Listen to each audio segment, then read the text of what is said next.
सगळ्यात अगोदर तर मला सुरुवातीला हे सांगायचं आहे की विद्यार्थ्यांच्या भावना जपणारं सरकार आहे आणि आपण मागील काळामध्ये आपण बघितलं होतं की म्हणजे कष्टकरी विद्यार्थ्यांच्या बाबतीमध्ये उद्धव ठाकरे स्वतः मुख्यमंत्री असताना कसे वागले होते। 124 एसटीतले कष्टकरी मेले होते, जीव बलिदान दिले होते। मला म्हणायचं नाही त्यावेळेसची शरम कुठं हरवली होती। त्याचबरोबर मला दुसरं हे म्हणायचंय की आपण मुख्यमंत्री दिल्लीचे जेलमध्ये राहून सुद्धा मुख्यमंत्री पदावर होते, दिल्लीचे शिक्षण मंत्री सुद्धा जेलमध्ये राहून शिक्षण मंत्री पदावर होते, परंतु विद्यार्थी जे जंतर मंतरवर होते ते म्हणजे सगळ्याच राजकीय विचारधाराच्या कुटुंबातले विद्यार्थी होते आणि त्याच्यामुळे विद्यार्थ्यांची भावना लक्षात घेणं आणि त्यातून नैतिकतेनं स्वतःहून राजीनामा देणं, मला असं वाटतं की ही सुद्धा एक पॉझिटिव्हली पाहण्यासारखी गोष्ट आहे। आणि नेहमीच भूमिका जे असतात, भूमिका येण्यासाठी आणि भूमिका घेण्यासाठी धैर्य लागत असते। काढून टाकून हाकलून लावेपर्यंतची वेळ येणारे मुख्यमंत्री आपण त्या काळी आपण उद्धव ठाकरेला सुद्धा बघितलेला आहे। परंतु स्वतः म्हणजे वेल एस्टॅब्लिश्ड गव्हर्नमेंट असताना विद्यार्थी भावना, ते विद्यार्थी सगळ्या जाती धर्माचे होते। मी परत कॉस्ट ऑफ रिपिटेशन सांगतो, सगळ्या राजकीय पक्षाच्या कुटुंबातली लेकरं तिथं होती, सगळ्या राजकीय पक्षाच्या विचाराचे युवक तिथं होते। असं नव्हतं की युवक एखाद्या राजकीय पक्षाला सपोर्ट करायला येत होते, तसं नव्हतं। तर युवक हे सांगायला येत होते की आम्हाला हे गुदमरलं जातंय की वारंवार परीक्षांच्या बाबतीमध्ये ह्या अशा अक्षम्य गोष्टी घडू नयेत। आता महाराष्ट्रामध्ये म्हणजे बघा, महाराष्ट्रामध्ये टीईटी सारखी गोष्ट घडते। अंजली दमानिया ताई दिल्लीत जाऊन NEET वर बोलतात।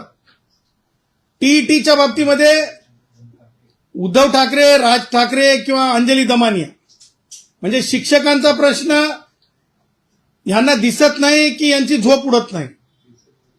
ह्या सगळ्या गोष्टी अत्यंत राजकीय पद्धतीच्या आहेत आणि म्हणून मला भूमिका जी घेण्यात आली राजीनाम्याची, ती भूमिका एक म्हणजे काय म्हणतो त्याला चिंतनीय बाब आहे।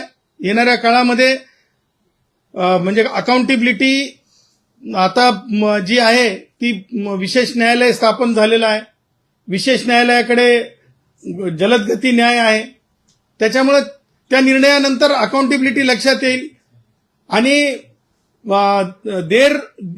उशीर झाला असं या प्रकरणात म्हणता येणार नाही। कारण दोन गोष्टी लक्षात घ्या, माध्यमांसमोर फार त्या दोन गोष्टी आल्या नाहीत, खास करून त्या सांगायच्या आहेत। पहिली गोष्ट ही आहे की NEET ह्या पेपर लीकची तक्रार उद्धव ठाकरेची औलाद आदित्य ठाकरे, राज ठाकरेची औलाद काय नाव अमित ठाकरे यांनी तक्रार दिलेली नाही। हे तक्रारदार नाहीत, स्वतः सरकार त्याच्यामध्ये तक्रारदार आहे, फिर्यादी आहे आणि स्वतःहून सरकारने ते प्रकरण म्हणजे पोलिसांनी ते प्रकरण बाहेर काढून आरोपींना अटक केलेली आहे आणि त्यामुळे स्वतःची पाठ थोपटून घेण्यासाठीचा आजचा उद्धव ठाकरे आणि राज ठाकरे यांचा कार्यक्रम होता। त्या कार्यक्रमाला माझ्या साध्या भाषेत, आमच्या गुराख्यांच्या भाषेत मी असं म्हणेल, ते कसं आहे, ते हम दो हमारे दो, म्हणजे ते उद्धव ठाकरेचा मुलगा, राज ठाकरेचा मुलगा, हम दो हमारे दो असे ते एकत्रित आले दोन लेकरांचं प्रमोशनसाठी। आणि मी असं म्हणेल की ते म्हणतात ना, ते ज्या प्रकारे त्यांची ही जी गत झालेली आहे ती बेगाने शादियों में ये चार अब्दुल्ले दीवाने,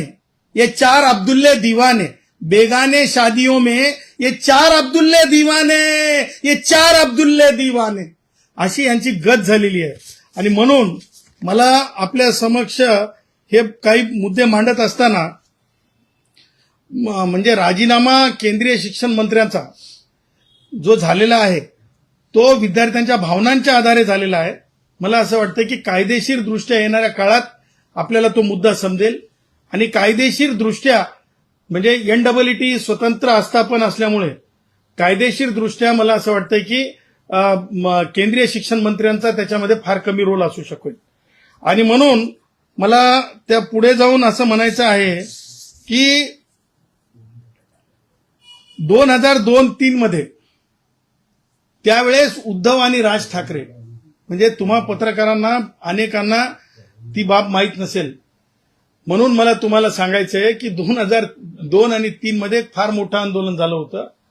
देश पातळीवर ते आंदोलन झालं होतं.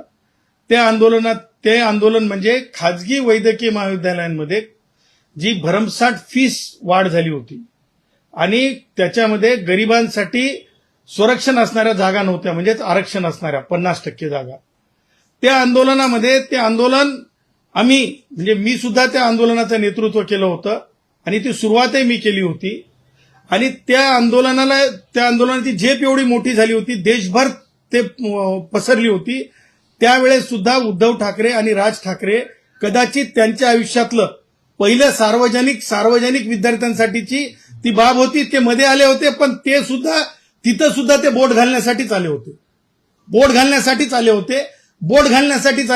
आणि आज सुद्धा उद्धव ठाकरे आणि राज ठाकरे आणि त्यांचे हम दो हमारे दो बोट घालण्यासाठीच आलते असं म्हणता येईल. आणि असं म्हणण्यामध्ये मला बिलकुल दुःख होत नाही, कारण ही गुराख्यांची भाषा आहे. उद्धव ठाकरे राज ठाकरेला गुराख्यांची भाषा सुद्धा समजली पाहिजे.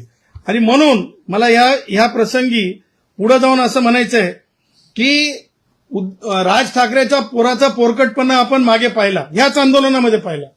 काय पोरकटपणा होता, तर राज ठाकरेचा पोरगा असं म्हणाला होता की सोनम वांगचुकांना पाठिंबा आहे, मग अभिजित दिपके आणि मग अभिजित दिपके किंवा त्यांची जी सोशल मीडियावरलं पेज असलेलं संघटन, त्यांच्या बाबतीमध्ये मात्र त्यांना पाठिंबा आहे असं म्हणलेलं नव्हतं. त्याचं कारण काय होतं, तर ही जी म्हणजे भाषेत कोणाला ऑफेन्सिव्ह घेऊ नये, ही जी पिल्लावळ आहेत ही ठाकरे कुटुंबातली, यांच्या डोक्यामध्ये म्हणजे मला असं वाटतं की कुणीतरी यांना शास्त्र शुद्ध करून दिलं पाहिजे, यांना समज दिली पाहिजे. म्हणजे यांच्या डोक्यामध्ये दिपकेची जात होती असं मी म्हणजे एकदम धारिष्टपणे म्हणू शकतो. कसं काय तुम्ही, आणि मग नंतर समजलं का तुम्हाला की सोनम वांगचुकांची जात सुद्धा कोणती आहे, धर्म कोणता आहे. आणि म्हणून मला धर्म आणि जात काढायची नाहीये, परंतु निमित्त हे आहे की यांना बोटं घालण्याची सवय आहे. आणि मग हे जेव्हा दिल्लीला जातात तेव्हा यांच्या टांगा उलटा झालता का, अरे बापरे, दिपके तोच आहे आणि सोनम वांगचुक तोच आहे. आणि म्हणून यांना आता पर्याय नाही म्हणून हे सगळं केलं का. परंतु याला जोड आणखीन एक आहे, तुम्हाला मी सांगतो. जोड अशी आहे की ज्या प्रकारे मुंबई महानगरपालिकेमध्ये टेंडरचं गणित आहे, टेंडरचं गणित कुठं असतंय, तर ते स्टँडिंग कमिटीमध्ये असतंय. स्टँडिंग कमिटीमध्ये अंडरस्टँडिंग हे आता वेगळं राहिलं नाही. ही चर्चा सुद्धा आता सुरू झालेली आहे की स्टँडिंग कमिटीमध्ये मुंबई महापालिकेचं बजेट हे देशातल्या राज्यापेक्षा, महाराष्ट्रातल्या राज्यापेक्षा जास्तीचं बजेट असलेली पालिका आहे. तिथं स्टँडिंग कमिटीमध्ये अंडरस्टँडिंगसाठी सुद्धा अशा प्रकारचं वर्तन चाललेलं होतं. कुणाचं, ह्या चौघा जणांचं. आणि ते सुद्धा मला तुमच्या समोर म्हणजे मांडायचं होतं. आणि त्यासोबतच मला असं म्हणायचंय की शरद पवार राष्ट्रवादी काँग्रेसचे वयोवृद्ध पुढारी आता कदाचित उद्या असं म्हणू शकतील की आंदोलनाला पाठिंबा दिला आंदोलक माझेच होते, आंदोलनाला पाठिंबा दिला आंदोलक त्यांचेच होते. आणि मोदीजींची भेट घेतली, राजीनामा देण्याचे म्हणजे जे हे होते सल्ले होते तेही माझेच होते, राजीनामा देण्याचे सल्ले होते तेही माझेच होते, असे मात्र शरद पवार म्हणतील असं मला वाटतंय. कारण त्यांना ती सवय आहे. आणि म्हणून मला असं वाटतंय की हे सगळे मला आपलं म्हणतात ना, काय यार काम ना धंदा, काय यार वेठबिगारी सारखी वेळ आली. ही राजकारणातली वेठबिगारी आहे.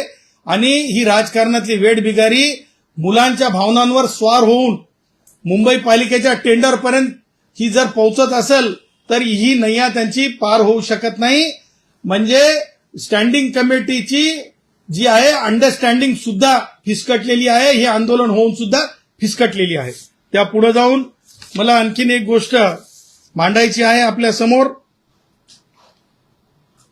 कायम वर्तमानपत्र एक बाब मांडत चाललेले आहे की माननीय उपमुख्यमंत्री एकनाथ शिंदे साहेब काही झालं की म्हणजे आता काय कारणासाठी जातात दिल्लीला ते माहिती नाही. काय कारणासाठी जातात दिल्लीला ते त्यांना माहिती आणि ते सांगत असतात काय कारणासाठी गेलो. परंतु एक मात्र आता नक्की आहे की तुम्ही पत्रकारांनी आज माननीय मुख्यमंत्री देवेंद्रजींचं भाष्य ऐकल्याच्या नंतर आणि ते त्यांना जनतेनं निवडून दिलेलं आहे. जनतेचे मुख्यमंत्री असतात, जनतेचे शिक्षण मंत्री असतात. हे आता लक्षात घ्या. जनतेचे असतात. पार्लमेंटरी डेमोक्रेसी आहे. पक्षाचे मुख्यमंत्री पक्षाचे शिक्षण मंत्री नसतात, ते जनतेचे असतात. आणि काल मोदीजींनी ते स्वतः दाखवून दिले. आणि म्हणून जनतेने निवडून दिलेले मुख्यमंत्री देवेंद्रजी हे महाराष्ट्रातच मुंबईतच राहणार आहेत. त्यामुळे तुम्ही पत्रकारांना मला सामान्य आमच्यासारख्या छोट्या मोठ्या म्हणजे संविधानवादी विचाराच्या, प्रभू श्रीरामांच्या विचाराच्या, भारतरत्न डॉक्टर बाबासाहेब आंबेडकरांच्या विचाराच्या युवकांना, विद्यार्थ्यांना तुम्ही म्हणजे संभ्रमित करणाऱ्या बातम्या तुमच्या स्क्रीन चॅनलवर चालवू नका. आणि असं दाखवायचा प्रयत्न करू नका की माननीय एकनाथरावजी शिंदे साहेबांना मुख्यमंत्री पदाचे डोहाळे लागलेत का, माननीय उपमुख्यमंत्री एकनाथरावजी शिंदे साहेबांना मुख्यमंत्री होण्याचे डोहाळे लागलेत का. हे सगळं थांबवा. हे मला माहिती आहे उपमुख्यमंत्री एकनाथरावजी शिंदे साहेबांना हे पसंत नाही, पण तरी तुम्ही पत्रकार ते चालवता. आपले काही प्रश्न असतील तर आपण विचारू. याच मुद्द्याला धरून प्रश्न आहे. संजय राऊतांनीच आज सकाळी म्हटलेलं आहे की देवेंद्र फडणवीसांना दिल्लीत बोलून घेतलेलं आहे तर त्यांना शिक्षण मंत्री आहे ते पद दिलं जाईल आणि महाराष्ट्रातली जागा आहे ती पूर्ण कुठेतरी खाली. बघा आता संजय राऊतांची हे स्पष्ट करावं की स्टँडिंग कमिटीमध्ये अंडरस्टँडिंग पाहिजे. हे खरं आहे की खोटं आहे? हे खरं आहे की खोटं आहे? म्हणजे तेवढ्या राजकारणाच्या उंचीवर जाऊ नये. नाहीतर बघा दोन प्रकारचे आमचे कष्टकरी एक वर जात असतात नारळ तोडायला आणि दुसरं मला म्हणजे एखाद्या प्राण्याची अवहेलना करायची नाही, दुसरं माकड एक जात असते, दुसरं माकड एक वर जात असते झाडावर, किती उंचीवर जात असते. त्याच्यामुळं संजय राऊतांनी अंडरस्टँडिंगची गोष्ट सांगावी, हे माझं स्पष्ट म्हणणं आहे. आता मुख्यमंत्र्यांनी सुद्धा आता स्टेटमेंट केलंय की मी मुंबईतच राहणार आहे, महाराष्ट्रातच राहणार आहे. दिल्लीला पाठवण्याच्या संदर्भात काही लोक उत्सुक आहेत, परंतु मी काही महाराष्ट्र सोडून जाणार नाही, असं स्वतः मुख्यमंत्र्यांनी पण सांगितलं. अहो मला सांगा की म्हणजे मुख्यमंत्री देवेंद्रजी यांचा जो काळ आहे ह्या म्हणजे मुख्यमंत्री पदाचा, त्या काळामध्ये संवाद आहे. लक्षात घ्या संवादाची कमी नाही. शिक्षकांचं आंदोलन असो तिथे गिरीशभाई महाजन पोहोचलेले असतात, विद्यार्थ्यांचं आंदोलन असो, इव्हन कॉकरोच नावानं जे पेज चालू करून जी संघटना चालवली त्या विद्यार्थ्यांना सुद्धा गिरीशभाई महाजन बोलवून चर्चा करतात. संवादाचं राज्य आहे देवेंद्रजींचं. आणि त्याच्यामुळे महाराष्ट्रातील तमाम युवकांनी, युवतींनी, विद्यार्थ्यांनी म्हणजे तमाम सगळ्या महाराष्ट्रातील लोकांनी निवडून दिलेले मुख्यमंत्री आहेत, बहुमताने निवडून दिलेले मुख्यमंत्री आहेत. त्याच्यामुळे त्यांना कुठं पाठवावं हे संजय राऊत ठरवणे एवढ्या लायकीचे आहेत का? संजय राऊत त्या लायकीचे आहेत का? आणि उद्धव ठाकरेंना एवढा जर दिमाग असता तर त्यांची जी आज जी परिस्थिती झालेली आहे, फजिती झालेली, राजकीय फजिती, ती झाली असती का? मी तर म्हणेल संजय राऊत आणि उद्धव ठाकरे किंवा राज ठाकरे यांची झोळी जी आहे, राजकीय झोळी, ती पूर्णतः फाटून गेलेली आहे आणि ती गळून गेलेलं आहे सगळं त्याच्यातलं झोळीतलं. त्यामुळं मला हे म्हणायचं आहे की यांच्या हे बाष्कळ आणि त्यांच्या हे मी बालिशपणाचे हे वक्तव्य, वर्तन आहे, हे भुकणारं वक्तव्य आणि वर्तन आहे. आज मंचावरती पाहिलं तर शिवसेना म्हणजे उद्धव ठाकरेंच्या पक्षातील प्रमुख नेते होते, शरद पवारांच्या पक्षाचे रोहित पवार असतील आणि इतर नेते होते, पण काँग्रेसमधनं कोणी पाहायला मिळालं नाही मंचावरती. बघा सगळं काही तिकडं म्हणजे मेस आहे. विरोधकांना सुद्धा माहिती आहे, काँग्रेस यांना बऱ्यापैकी माहिती आहे, फक्त आठवण कोणी करून देत नाही. निलंगेकरांचा काळ राजीनामे झालेले आहेत की नाही हे त्यांना माहिती आहे. वैद्यकीय परीक्षांच्या प्रवेशासाठी काँग्रेसांच्या काळामध्ये अनेक मुख्यमंत्र्यांची नावं सांगू शकतो. किती पैशात किती टक्के वाढवून मिळायचे मार्क बोर्डांमध्ये मेडिकल ऍडमिशनसाठी, तो काळ सुद्धा काँग्रेस यांनी पाहिलेला आहे. त्याच्यामुळं त्या काळात कधीही गुन्हे स्वतःहून दाखल झालेले नाहीत. ह्या काळामध्ये चूक पकडल्या गेली, सरकारनं गुन्हे दाखल केलेत. त्यामुळं काँग्रेसांना माहिती आहे, एक बोट दाखवताना 4 बोटं त्यांच्याकडे असतात. म्हणून ते काही ठिकाणी सावध भूमिका घेतात, काही ठिकाणी चमकोगिरीची भूमिका घेतात. असं काँग्रेसांचं चलत असते. आणि ह्यांचं कसं आहे, ह्यांचं बोट घालून काय मिळते का? बोट घालून बघा, तुम्हाला सांगतो, बोटाचा अर्थ काहीतरी म्हणजे आमच्या गुराख्यांच्या ह्याच्यामध्ये कसं आहे माहितीये का, आधी आम्ही की नाही थैल्यामध्ये असं टाकतो, थैल्यातून ते काढतो बरं का, आणि मग त्याच्यानंतर बोट घालून आम्ही दाणे काढतो. तसं यांचं आहे की नाही, अंडरस्टँडिंगनं काही निघतात का, अंडरस्टँडिंगने काही निघतात का, त्यासाठीची यांची भानगड होती. आणि ती भानगड आता उजागर आणि उघडी झालेली आहे. भूती प्रकरणानंतर ज्या आत्महत्या झाल्या त्याला धर्मेंद्र प्रधान जबाबदार आहेत. त्यासाठी धर्मेंद्र प्रधानवर खुनाचा गुन्हा दाखल करा अशी मागणी आदित्य ठाकरेंनी 24 तास केली. आदित्य ठाकरे, मला असं वाटतंय, अरे यांना परत 4थीच्या बोर्डाची परीक्षा द्यायला सांगा, 4थीच्या बोर्डाची परीक्षा द्यायला सांगा, 4थीच्या बोर्डाची परीक्षा द्यायला सांगा. अरे विधी महाविद्यालयामध्ये जर कोणी शिकलेलं असेल, अरे संहिता तरी वाचून घ्यायला कधी वाचायलाच वेळ मिळाला नसेल. रात रंगीन जब हो जाती है तो किताब से दिल और दिमाग निकल जाते हैं. तो क्या पता होता है कि कानून की परिभाषा में कौन से बात के लिए क्या कानून बना है और क्या सजा होती है. ही अशी लाडावलेली हम दो हमारे दो म्हणजे ह्या दोघांच्या 2 अवलादी, मला वाटतंय की 4थीची पुन्हा परीक्षा दिली पाहिजे. आणि परीक्षा पुन्हा देण्यात काही वावगं नाही, काही इन्सल्टिंग नाही. एखादी गोष्ट जर आपल्याला पुनरावृत्तीनं जर समजत नसेल तर आपण ते केलं पाहिजे. पंतप्रधान नरेंद्र मोदींना बदनाम करून त्यांना जागेवरून हटवण्याचा डाव हा अमित शहाचाच आहे असं या ठिकाणी संजय राऊत बोलतायत. हे संपूर्णपणे प्री प्लॅन आहे. सकाळी 5 वाजता काही स्वप्न पडलं असेल आणि 5च्या स्वप्नात जे त्यांनी पाहिलं ते मला असं वाटतं त्यांनी बोलून दाखवलं. बघा, ज्या गोष्टी म्हणजे सत्सद्विवेक बुद्धीला लोकांच्या पटतील एवढं तर बोललं पाहिजे. तिथं मुलं जे आहेत, मी काय सांगितलं तुम्हाला, मुलं जे आहेत सर्व पक्षीय, सर्व विचारधारा, सर्व जाती धर्मातल्या कुटुंबातली मुलं एकत्रित आले होते. तिथं उद्धव ठाकरे आगे बढो आणि राज ठाकरे आगे बढो कोणाला इंटरेस्ट नव्हता, पण स्टेजहून नारे द्यावं लागत होते. कुणीतरी खालून जय हो जय हो जय हो म्हणल्यासारखं. यांच्या नावानं गौरायला सुद्धा कोणी येणार नाही, गौरायला सुद्धा येणार नाही कोणी. गौरायला बो बो बो करायला सुद्धा उद्धव ठाकरे आणि राज ठाकरेच्या नावानं कोण येईल हो? यानं कोणतं भलं केलं हो? यानं काय भलं केलं हो? यांनी रिक्षावाल्याला मारणं, आमच्या भावाला यांनी सिक्युरिटी गार्डायला मारणं, यांनी काय केलंय भलं? या उद्धव ठाकरेमुळे 124 लोकांच्या जीव गेलेले आहेत, लोकांनी फाशा घेऊन मेलेले आहेत. त्याच्यामुळे याला गौरायला सुद्धा याच्याकडे कोणी येणार नाही. टाळ्या वाजवायला कोण येईल? कोणीतरी बगल बच्चे खाली ठेवले असतील, त्या पुढे रोजानं माणसं लावली असतील. आम्ही वरून म्हणतो तुम्ही खालून म्हणा, आम्ही वरून म्हणतो तुम्ही खालून म्हणा. नीट पेपर फुटी प्रकरण सर्वसामान्यांच्या जिव्हाळ्याचा प्रश्न आहे.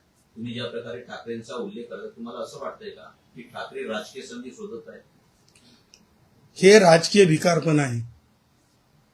तुम्हाला मी काय सांगितलं की शेतकरी कायदा किती योग्य होता तरी सुद्धा तो कायदा मोदीजींनी थांबवला. काही कॉर्पोरेट शेतकऱ्यांसाठी, शरद पवार सारख्या, त्यांना वाटलं की बाबा परत एकदा संशोधन झालं पाहिजे. विद्यार्थ्यांच्या बाबतीमध्ये अकाउंटेबिलिटी ही गुन्हा दाखल झालेला आहे, लोक अटक झालेले, तरी सुद्धा सत्सद विवेक बुद्धी जागृत ठेवून शिक्षण म्हणजे चळवळ, शैक्षणिक चळवळीमध्ये मग ती संघाच्या परिवाराशी संबंधित असो की रिपब्लिकन विचाराच्या म्हणजे विचाराची असो किंवा कम्युनिस्टांच्या विचारांची असो, विद्यार्थी चळवळ, ह्या विद्यार्थी चळवळीला मान देत, भावना लक्षात घेत राजीनामा दिलेला आहे. हे शिक्षण मंत्र्यांनी राजीनामा दिलेला आहे, केंद्रीय शिक्षण मंत्री. ह्या सगळ्या गोष्टीला धैर्य लागतंय. आणि मला त्या पुढे जाऊन म्हणायचंय की हे काय करू पाहिलेत तर मी तुम्हाला सांगितलंय बालिशपणा तर आहेत, पण राजकारणातला चावटपणा सुद्धा आहे. हा उद्धव ठाकरे राज ठाकरेचा राजकारणाचा चावटपणा सुद्धा आहे. ज्या गोष्टी आपल्याला म्हणजे लोक मान्य करत नाहीत त्या गोष्टी आपण स्वतः करून दाखवल्यासारखा. म्हणजे ते आमच्याकडे की नाही ते पैलवान असते की नाही, दोन प्रकारचे असतात. एक असते खराखुरा पैलवान आणि दुसरं असतंय ते खराखुरा पैलवान नसते, ते पाटलाचं पोरग पैलवान म्हणून दाखवलं जातं, पण ते पाटलाचं पोरग खातच राहतंय. पण खरे पैलवान जे असतात ते जात असतात, कुस्ती लढत असतात आणि कुस्ती जिंकत असतात. तशी यांची हे खरे पैलवान नाहीत, हे की नाही दिखावटी आहेत, हे मुखवटे आहेत. दिखावटी आणि मुखवटे. आणि जनता है ना सब जानती है, ये पब्लिक है सब जानती है अंदर क्या है बाहर क्या है, अंदर क्या है बाहर क्या है. अंदर जो है मी सांगितलं ना, मुंबई महापालिकेची अंडरस्टँडिंग है, स्टँडिंग कमेटीची अंडरस्टँडिंग है. और बाहर क्या है तो छात्रों के परीक्षा की राजनीति है. बाहर क्या है तो छात्रों के परीक्षा की राजनीति. महाराष्ट्राचे खरे पैलवान कोण आहे? महाराष्ट्राचे म्हणजे तुम्ही राजकीय दृष्ट्या विचारता की तुम्ही शैक्षणिक दृष्ट्या विचारता? राजकीय दृष्ट्या ज्या व्यक्तींना, ज्या लोकांना, युवक युवती सर्व, म्हणजे मी तुम्हाला काय सांगितलं, राजकीय पक्षाचे मुख्यमंत्री नसतात. मुख्यमंत्री हे जनतेचे असतात.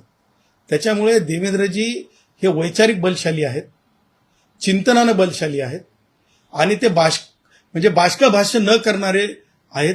आणि त्याच्यामुळे मला असं वाटतंय की आम्ही सगळ्या लोकांनी निवडलेले मुख्यमंत्री my chief minister is the only पहलवान. नितीन सरदेसाईंनी ट्विट केलेलं आहे, जसं हिरण्यकश्यपूचा वध करायला नरसिंहाला जन्म घ्यावा लागला अवतारामध्ये, तुला नरसिंहाच्या अवतारामध्ये जन्म घ्यावा लागला, तसा झेंडीचा हा जन्म झालेला आहे. ही संपूर्ण म्हणजे व्यवस्था आहे ती करण्याची. नाही, सरदेसाई ही छोटी व्यक्ती आहे, त्या सरदेसाईवर बोलणं म्हणजे ठीक आहे, बोलते काहीतरी ठीक आहे. आदित्य गांधींनी असं म्हटलंय की या आंदोलनाच्या माध्यमातून युवक देशामध्ये अराजकता पसरवण्याचा प्रयत्न करतात असं चित्र निर्माण केलं गेलं, परंतु मुळात केंद्र सरकारमुळेच अराजकता निर्माण झाली. बघा, मला एक सांगायचं आहे की उद्धव ठाकरे आदित्य बोललाय ना, आदित्य तुमचे वडील म्हणजे त्याला बाप म्हणतात, तुमचा बाप काय तुम्ही डॅडी उडी काय म्हणता मला माहित नाही. तो बाप मुख्यमंत्री असताना 124 लोकांनी जीव गेले होते. आणि ती अराजकता होती की काय होती. इथं त्यावेळेसच्या कष्टकऱ्यांवरले गुन्हे त्या काळात मागे सुद्धा घेण्यात आले नाही. नाहकपणे गरिबांवरले गुन्हे, खोटे गुन्हे मागे घेण्यात आले नाही. परंतु काल मोदीजीच्या सरकारनं स्पष्टपणे सांगितलं की कोणतेही गुन्हे विद्यार्थ्यांवरले राहणार नाहीत, FIR विड्रॉल केले जातील. याला धारिष्ठ लागतंय, याला स्पष्टता लागते, याला थेट संवाद लागतंय. आणि मला असं वाटतं एवढं मोठं आंदोलन झाल्याच्या नंतर त्याच क्षणाला आम्ही गुन्हे मागे घेतो म्हणण्याची ताकद आणि ज्याला म्हणतो आपण जवळीक, ज्याला आपण म्हणतो आपले छात्र, ज्याला आपण म्हणतो आपले विद्यार्थी, हे काल दाखवून दिलेले आहे. आदित्य ठाकरेला हे समजायला फार वेळ लागेल. आदित्य एक बोट असं पुढं नेताना 4 बोटं असे असतात, हे लक्षात ठेवायचं. आणि बापाचे कारनामे, बापाचे करारनामे आणि बापाच्या कर्तुती हे अगोदर वाचायच्या आणि नंतर जनतेत जाऊन विचारायच्या. कारण आदित्य 2002-03 ला तुझा बाप आणि राज ठाकरेला सुद्धा माझ्या आंदोलनामुळे बाहेर यावं लागलं होतं वैद्यकीय फीसवाढीच्या, हे लक्षात ठेवायचं. त्याच्यामुळं लोकांच्या डोळ्यावर पट्टी आणि लोकांच्या डोक्यामध्ये ब्रेनच्या ऐवजी माती आहे असं समजायचं नाही. विद्यार्थी पण जे आहेत त्यांचं असं म्हणणं आहे की जरी राजीनामा दिला असेल तरी आमचा राग तो कायम आहे सरकारवर. आणि त्यात असे पण पुस्तक ठरवतात की पुढची विकेट कोणाची काढायची, निर्मला सीतारामन की नितीन गडकरी. हे बघा, हे तुम्हाला सांगतो, परीक्षा हा विद्यार्थ्यांच्या भावनेचा होता आणि काही लोक व्यक्ती स्वातंत्र्याच्या याच्याने काय बोलतील हा वेगळा मुद्दा आहे, बोलत असतात ते काही म्हणजे कन्सिडर किंवा ते काही अकाउंट म्हणजे ते काउंट करण्याचं मला वाटतं काही महत्व